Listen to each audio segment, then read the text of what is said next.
It's Danny Flexon here for Seconds Out. Delighted to be joined by the British and Commonwealth super middleweight champion, Callum Simpson. Callum, how you doing?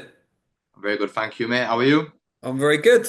We're Good, here to good. review 2024, which Mm-hmm. ended, well, I was going to say ended on high, hasn't quite ended yet, but Not yet. the crowning achievement came in August, and we'll talk about that in due course. We have to start. Your first outing was back in March against Yep. Bullet and Barbie. Got a really good stoppage on there. It was on the undercard of one of boxers' biggest shows of the year at the O2, the first fight between Fraser Clark and Fabio Wardley. What are your kind of reflections on your performance and the whole occasion? Yeah, that was a.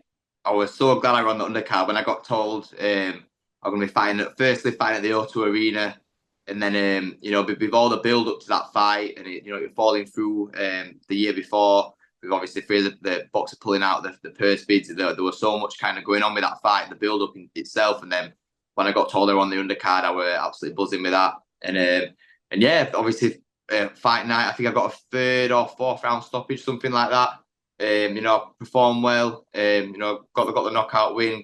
Brought plenty of fans down. We had a good night, and then obviously we're able to sit ringside and watch Fraser Clark versus Fabio Wardley, and what a fight that was. What a fight that was. And when did you first get an inkling that your next fight was not only going to be for the British title, but was also going to be at Oakwell and you were going to be the main event? The show was going to be built around you. Yeah, I was told that before the Fabio before I even fought on that night.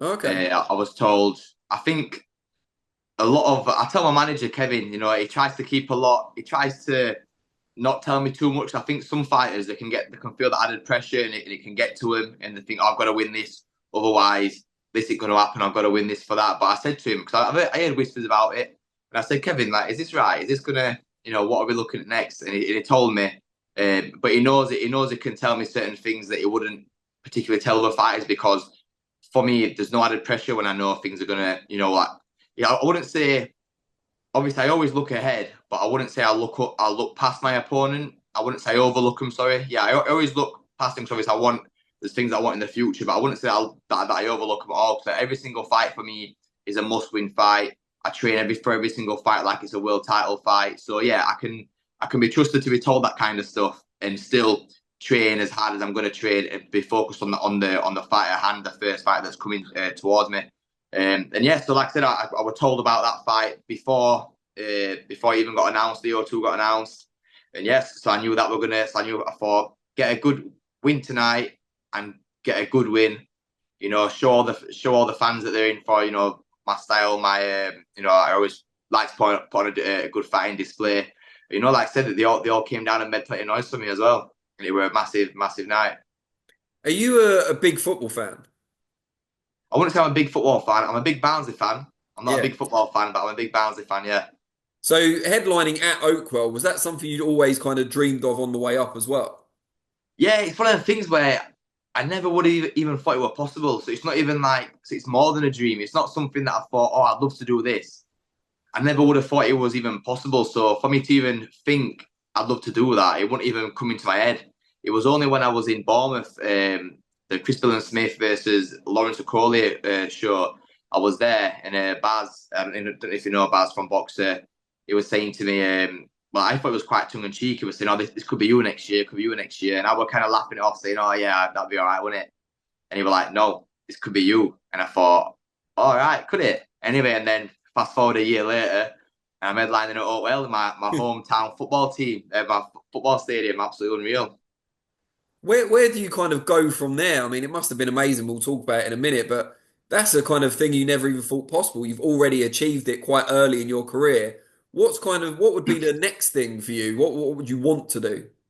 To get to use a full stadium, the 100%. Last time we used one stand, the East stand, which was the biggest stand. We sold that out within 2 days. For yeah, less than 2 days. I did over 2,000 physical tickets myself personally, like hand delivered, hand sorted out. And yeah, so I know for a fact that, and that was before there was no undercard even announced either. So that was literally just me versus that Chile. And I think 90% of the people that got tickets didn't even know it was actually was until it were announced they were fighting me. So that's just just shows how much Barnsley and people get behind me and support me. Now, obviously, the plus sides of that is it's a dream fulfilled. It's the biggest fight of your career so far, and you've got home advantage. But it seems like a lot of pressure as well. They're all coming to see you. The show's built around you. You don't want to let your hometown fans down. Did you ever let that come into it at all? Was there ever that element of pressure as well? No, not all. No, that's not pressure to me. For me, I'm living my dream. I've been working hard at this since I was 9. Um, I've been working full time the past 10 years. Only left I've had 15 fights now. I only left work after my 10th fight. So yeah, that was no pressure at all. I'm living my dream. I get to perform in front of my hometown fans, and yeah, it's a dream come true. And as well, it doesn't matter where the fight is, who's coming to watch me. Every fight for me is a must-win fight. So whatever the venue, whatever the capacity, whoever's in the crowd, it's a must-win fight. And I train. I believe in I make sure I prepare well. So every fight I have is a must-win in it, a must-win, and I go there to get the job done, no matter who's there. And with it being a really important fight, how much were you able to enjoy the occasion and kind of take it in? I enjoyed it massively, mate, massively, like 100%. I can remember just before my pro debut, I was sparring Lyndon Arthur, and he said to me, I said, "Oh, have you got any advice?" And he said, "Just enjoy it." He said, "You only get one debut, just enjoy it. Take your time on your ring walk and just soak it up." And since then, I've made sure that I enjoy every single fight. I enjoy the full fight week. I always take my time with it. I just enjoy the open workout, the press conferences, the weigh-ins, and the ring walk in the fight night. So I don't want to look back in whether it's 5, 10 years time and think I didn't enjoy that. It went like that. It went too quick. So I know it's gonna go quick, and it is going quick. But I want to know that I know for a fact that I've enjoyed every single fight I've had, every single fight night, every ring walk, and yeah, especially Barnsley, it was absolutely an amazing occasion. The sun were out every single day. Yeah, they were just amazing. So yeah, I enjoyed it. I enjoyed it massively. Does it have any impact when you're actually in the ring? I know it wasn't, a particularly troubling fight as it turned out, but when it is tough or when you are taking shots, is there any element of hearing the crowd and that helping? I think sometimes when I catch him with when I catch him with a good shot, and all the crowd starts to cheer. You get a little bit of a boost, you could say. And I think it was more the going into that fight. One of the boxes ticked because not many people in the 15 fight headliner show. Never mind for the British Commonwealth at the hometown football stadium, that kind of Oh, crowd. yeah. So one of the boxes we wanted to tick was, will I be able to handle that pressure? How will it affect me? And not to kind of play into the crowd. So as much as I'd love to sit here and say, "Oh yeah, the crowd got behind me and it gave me a massive boost," it didn't. No matter, again, it could have been one person in that crowd. I'm still gonna try and keep relaxed and fight the way I can fight.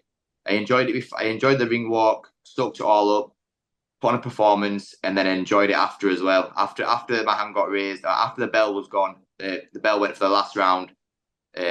Then I could enjoy it and play up to the crowd and soak up the environment again. But when I'm in the ring, the bell goes. I need to stay focused and relaxed. Now, something you've talked about before, and I want to be careful to handle this sensitively, but a couple of weeks after that enormous high at Oakwell, your personal life was touched by inexplicable tragedy, with the loss of your younger sister. Um, it must have been incredibly tough for you, not just coming off what you'd done previously, but just generally. You guys were very close, I believe. Yeah, my little sister Lily Ray. She was ring but yeah, one of my biggest fans. Very very close to Lily, and yeah, 3 weeks. I think yeah, 2 weeks after my fight, she ended up going in an accident while on holiday, and then 3 weeks later, she sadly passed away. And yeah, like I said, from being on such a high as not just myself but as a family, it would that full month, and then 3 weeks later, from the highest of highs to the lowest of lows. Yeah, we're absolutely just devastating for not only for myself but for my family and my dad, my stepmom, my brothers and sisters. And yeah, that was well, yeah, it still is hard. It still is hard, but we're glad that she were there. She got to see the fight. There's loads of like since the fight, I've had loads of messages of people saying they were sat behind her, they were sat in front of her, they heard her singing my name all night. There's the one CALLUM Simpson, and and then after we got some good photos together and like memories that I'm that. And again, that's another thing that makes that night so important to me, because that was the last fight she got to see, and one of the last times we were there as a family together as well. So that's another reason why that night's so special to me. But yeah, since that, it's been. I've just tried to stay in the gym, tried to stay focused, and I've been asking. I was telling Boxer that they were offering me, an 8-round international fight or maybe a 10-round fight, an easier opponent, and I said no, I want to get straight back into it. I wanted to make her proud when she was alive, and I'm going to continue to do it now, even though she's passed. Now, yeah, I'm going to keep making her proud and keep training hard, keep working hard, and yeah, keep pushing on for big things. And that starts in January with a defence Yeah. of the titles against Steed Woodall. Before we talk about that fight specifically, how do you feel about training and preparing over Christmas? Oh, it's fine. It's no problem to me, Yeah. mate. I've the past 3 Christmases I've trained Christmas Day anyway, just to train. And like I said, I worked 10 years after I've worked the past 10 years full time in retail. So anyone that's worked in retail coming up to Christmas, Yeah. that's listen. This is easy. Boxing training is easy. This is nothing compared to working in retail over Christmas and Boxing Day. I were at work till like 10 p.m. Christmas Eve. And because I was the manager as well, we're trying to convince staff to stay over, like to do overtime Christmas Eve. Then I was back in at like 6 a.m. Boxing Day, opening the shutters, crowds of people rushing in. Yeah, that were crazy. So this is gonna be a walk in the what is it? Walk in the park, this mate. Yeah. See, when I worked in retail, it used to be either you work Boxing Day or you work New Year's Day. You had to do one of the two. And it was Yeah, always a yeah, difficult one.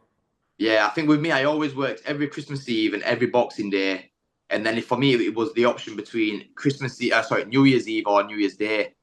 So I think normally I worked New Year's Eve. It depends. I've worked a few, but yeah, every Christmas Eve, every Boxing Day, and then because I was the manager as well, I had to work like 6 days in a row up to Christmas Eve, getting all the sale prep ready. Honestly, we're mad, we're mad. But yeah, so like I said, and again, I used to train through that as well. Like when I was working full time and I had a fight the week before Christmas a couple of years ago. So yeah, this is going to be just a normal a normal year for me, mate. To be honest, like I say, I'm not with my even with the food, like my weight's really good. My weight's great, so I might be able to get an extra Yorkshire pudding or a bit of gravy on my Christmas dinner. And yeah, so like my weight's good, and yeah, I enjoy training. So it's not going to be a chore. I'll be training Christmas morning anyway, going to run it evening, and then still getting time to go and see family and getting out and about. So yeah, going to be no dramas at all, mate. Looking forward to it. And Steed Woodall earned this shot by upsetting Lerone Richards in his last fight. Would you have ended up fighting Lerone, do you think, if he'd have come through? No, I think that LeRon was like the former IBO, former European, former British, Commonwealth. I think he's already won the belts that I've got now, and I think he probably sees himself as past that. And I think for him, Steed was supposed to be not an easy fight, but just a fight to get him to his next one, just to try and keep him busy. But obviously that wasn't meant to be for him, was it? Were you surprised by the result? Yes, yeah, I will. I'm not seeing too much of Steed. I saw him because we both fought Boris Crichton, so I watched him for the Boris Crichton fight. We only saw a few bits of him, but I was surprised because Laron's quite hard to land clean on. It's quite hard to land clean on. It's quite slippery, a negative southpaw, so it is hard to land that clean shot. But yeah, literally my manager Kevin Maria. I didn't watch the fight, but my manager Kevin texted me saying, "Wow, Steve's just knocked Laron out." And this was in June, I think it was. And I replied to Kevin straight away saying, first defense, Steve Woodall. And this is a month, bearing in mind, this is a month and a half before I Well, you even won won it. the British. Yeah. Before I even won the British. It might have been in July, but it was weeks or a month before I even fought for the British and won the British, I replied to him straight away saying, first defense, Steve Woodall. And here we are. How much are you looking forward to it? Obviously, nothing's going to match Oakwell and winning the title, but it's in Sheffield. You are the main event once again. You're clearly one of boxers' big hopes for the future as well. You kind of putting the company on your shoulders to an extent. How much are you looking forward to that first defense? Looking forward to it a lot, mate. I'm looking forward to it. I've always said as soon as I won the British, I wanted to win it outright, and this is the first fight to achieving that. And again, it's not in Barnsley, but there's no venue other than Oakwell that's big enough to put on a show now. So it's a kind of medical arena. I've been to a few GBM matchroom shows there. Great venue.